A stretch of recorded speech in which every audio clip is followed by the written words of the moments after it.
Hi everyone, welcome back to my YouTube channel Simple Learning. আজ আমি তোমাদের class 5 এর লেসন 7 দ্য রেবেল পোয়েট গল্পটি পড়ে শোনাবো, এর বেঙ্গলি মিনিং বলে দেবো এবং এর প্রশ্ন উত্তর সমাধান করে দেখাবো। তো চলো শুরু করা যাক। দ্য রেবেল পোয়েট মানে বিদ্রোহী কবি। Let's begin. এখানে একটা গান আছে, let's Singh an inspiring song together. We shall overcome, we shall overcome, we shall overcome someday. Oh, deep in my heart, I do believe we shall overcome someday. Next দেখো এবারে স্টোরিটা শুরু হচ্ছে। Pritam is a student of class 5. He returns home from school all excited. He finds his father reading a newspaper. Pritam পঞ্চম শ্রেণীর ছাত্র। সে school থেকে বাড়ি ফিরে আসে এবং খুব উত্তেজিতভাবে আসে। সে তার বাবাকে দেখে একটি সংবাদপত্র পড়তে। Pritam, father, guess what happened today? Pritam বলল, বাবা আজ কি হয়েছে অনুমান করো তো। Father, what dear? বাবা বললেন, কি প্রিয়? প্রীতম বলল, our teacher has asked us to be sing a patriotic song on the Republic Day. Pritam, আমাদের শিক্ষক প্রজাতন্ত্র দিবসে একটি দেশপ্রেমের গান গাইতে বলেছেন। Father, which song are you going to sing, son? বাবা বললেন, তুমি কোন গাইতে যাচ্ছ বাবা? প্রীতম বলল, ma'am suggested that we should Singh কারার ওই লৌহ কপাট। প্রীতম, ম্যাডাম আমাদের পরামর্শ দিয়েছেন যে কারার ওই লৌহ কপাট গানটি করা উচিত। Father, do you know who has written the song? Pritam, পিতা বললেন, তুমি কি জানো যে এই গানটি কে লিখেছেন? Pritam, no father. প্রীতম বলল, না বাবা। Father, he is our great poet Kazi Nazrul Islam, the author of the famous poem বিদ্রোহী। পিতা বললেন, তিনি আমাদের মহান কবি কাজী নজরুল ইসলাম, বিখ্যাত কবিতা বিদ্রোহীর লেখক। Pritam, will you tell me more about him? Pritam বলল, তার সম্পর্কে আমাকে আরো কিছু বলবে? Father, he was born at a time when India was under the British rule. Through his writings, he inspired the Indian youth to boldly fight for freedom. পিতা বললেন, তিনি এমন এক সময় জন্মগ্রহণ করেছিলেন যখন ভারত ব্রিটিশ শাসনের অধীনে ছিল। তার লেখার মাধ্যমে তিনি ভারতীয় যুবকদের সাহসের সঙ্গে স্বাধীনতার লড়াইয়ে লড়াই করতে উদ্বুদ্ধ করেছিলেন। Pritam, when was he born, father? Pritam বলল, তিনি কবে জন্মগ্রহণ করেন বাবা? Father, he has born on 24th May 1899 in the village of Churulia. This was near Asansol in the Bardhaman district of undivided Bengal. As a child, he was attracted to folk theatre and later wrote many folk plays like Data Karno and Kobi Kalidas. পিতা বললেন, 1899 সালে 24শে মে চুরুলিয়া গ্রামে তিনি জন্মগ্রহণ করেছিলেন। একটি অবিভক্ত বাংলার বর্ধমান জেলার আসানসোলের কাছে অবস্থিত ছিল। বাল্যকালে তিনি লোকনাট্যের প্রতি আকৃষ্ট হন এবং পরবর্তীকালে দাতা কর্ণ এবং কবি কালিদাসের মতো অনেকগুলি লোকনাটক রচনা করেছিলেন। Pritam, that is interesting. Pritam বলল, এটা খুব আনন্দের বা মজার। Father, in 1910, Nazrul met the revolutionary Nibaran Chandra Ghatak, who was his teacher. The poet Kumud Ranjan Mollik was the headmaster of the school Nazrul joined next. পিতা বললেন, 1910 সালে নজরুল বিপ্লবী নিবারণ চন্দ্র ঘটকের সাথে দেখা করেছিলেন, যিনি তার শিক্ষক ছিলেন।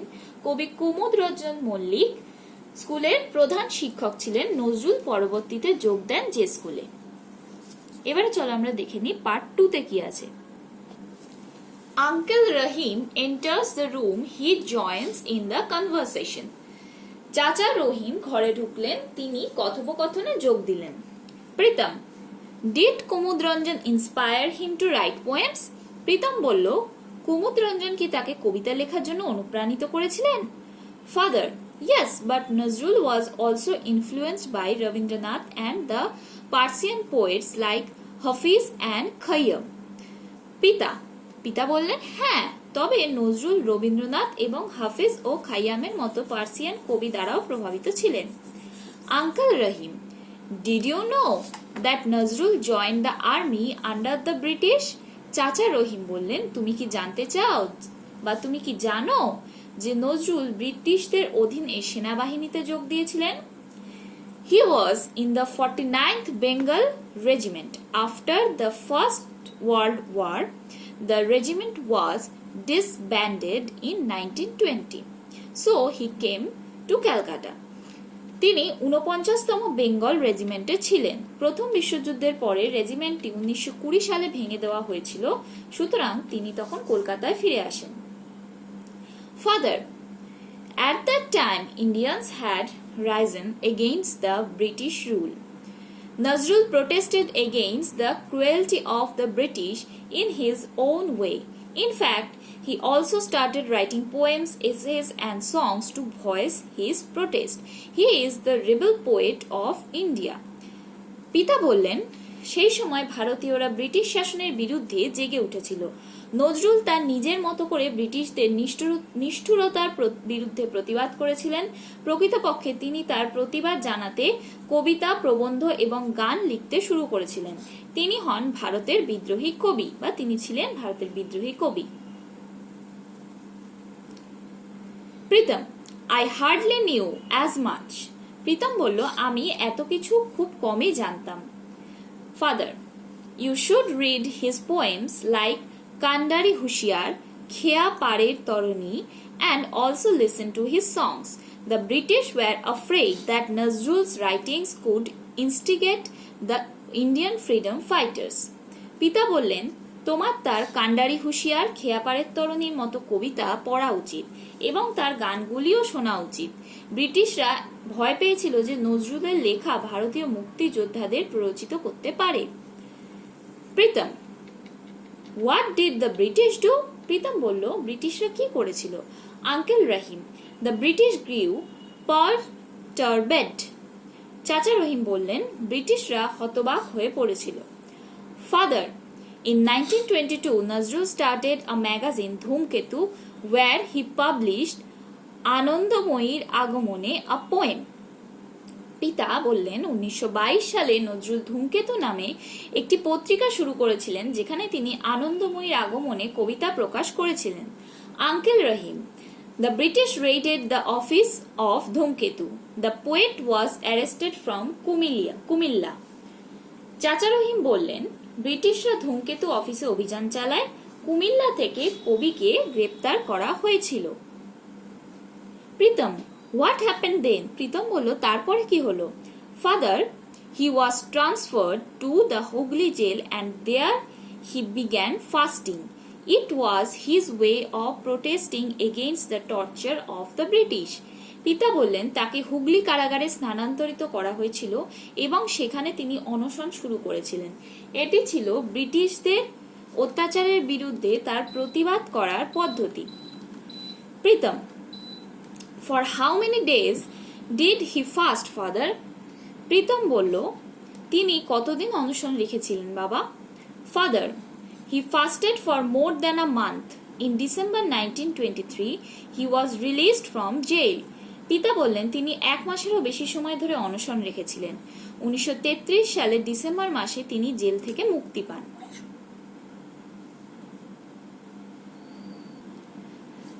এটা 1923 সালের ডিসেম্বর মাসে তিনি জেল থেকে মুক্তি পান। Pritam: thank you so much father. Now I will be able to sing কারার ওই লৌহ কপাট with zeal and passion.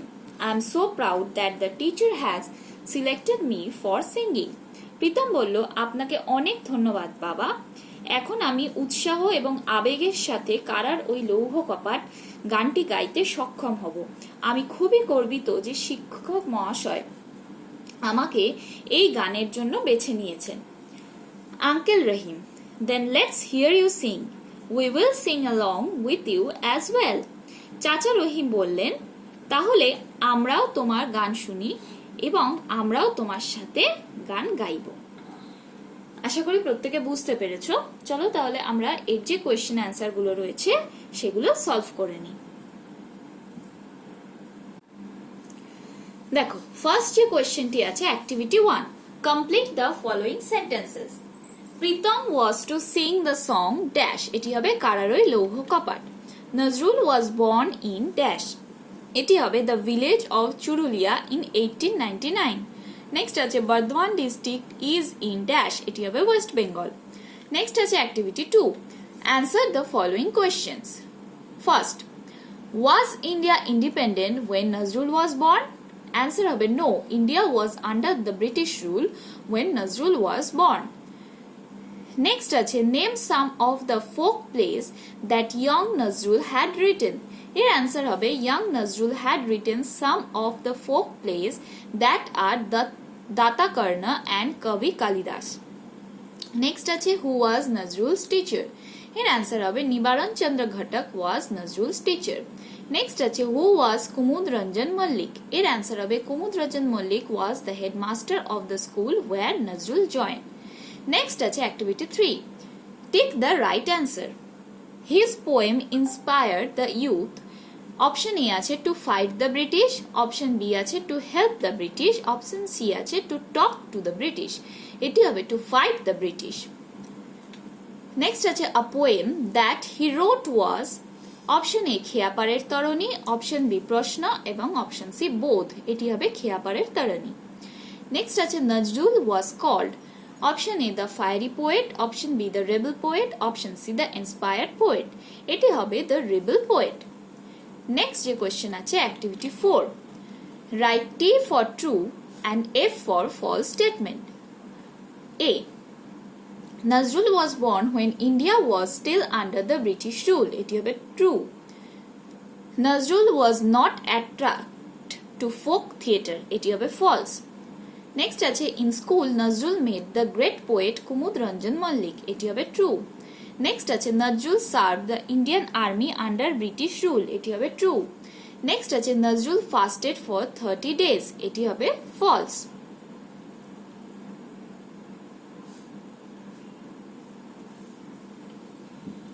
Next আছে activity 5, fill in the chart with information from the text.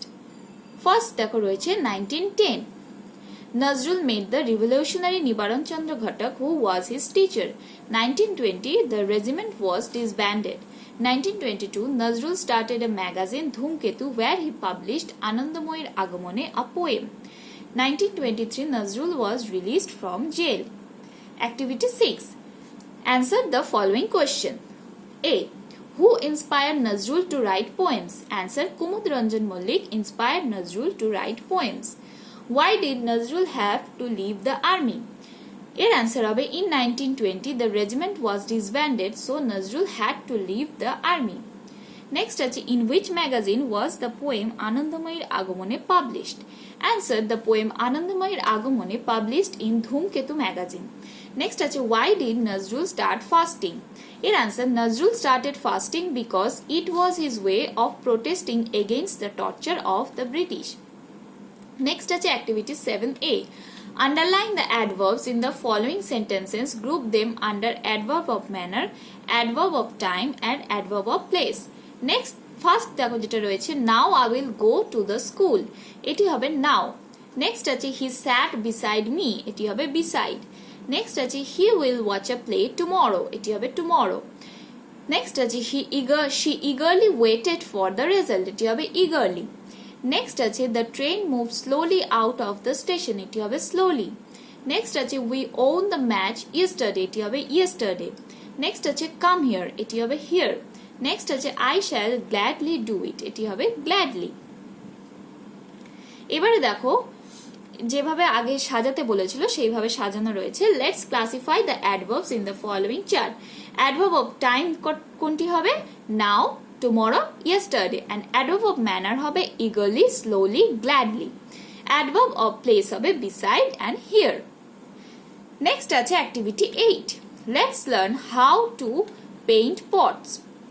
First আছে A pot is bought, it is washed with water, it is dried in the sun, it is painted, polish is applied to make the surface shiny. Now add the linkers to show the process of painting pots. You may use the following linkers: at first, then, at last, next, thereafter. দেখো, the process of painting a pot passed through the following stages. To prepare it, a pot is brought from the market at first. Then it is washed with water.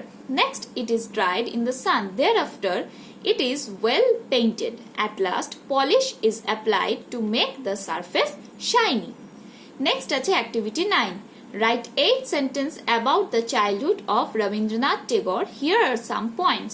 এখানে দেখো কিছু points দেওয়া রয়েছে. Born on 8th May 1861, did not enjoy formal schooling, was taught at home. Mathematics teacher was Aghor Babu. Used to play in the veranda. Role playing as a teacher. Taught the railing bars as if they were student. Next আছে conclusion. এর answer হবে Rabindranath Tagore was born on 8th May 1861. He did not enjoy formal schooling, so he was taught at home. His mathematics teacher was Aghor Babu. In his childhood days, he used to play in the veranda. One of his favorite games was to play the role of a teacher. While acting as a teacher, he taught the railing bars as if they were students. He used to write stories, poems in pastime, and this is how everything started. আশা করি প্রত্যেকে বুঝতে পেরেছো। ভিডিওটি আশা করি প্রত্যেকের ভালো লেগেছে। ভিডিওটি যদি ভালো লেগে থাকে তাহলে please do like, comment, share and please do subscribe. Don't forget to press the bell icon for further notification. Thank you.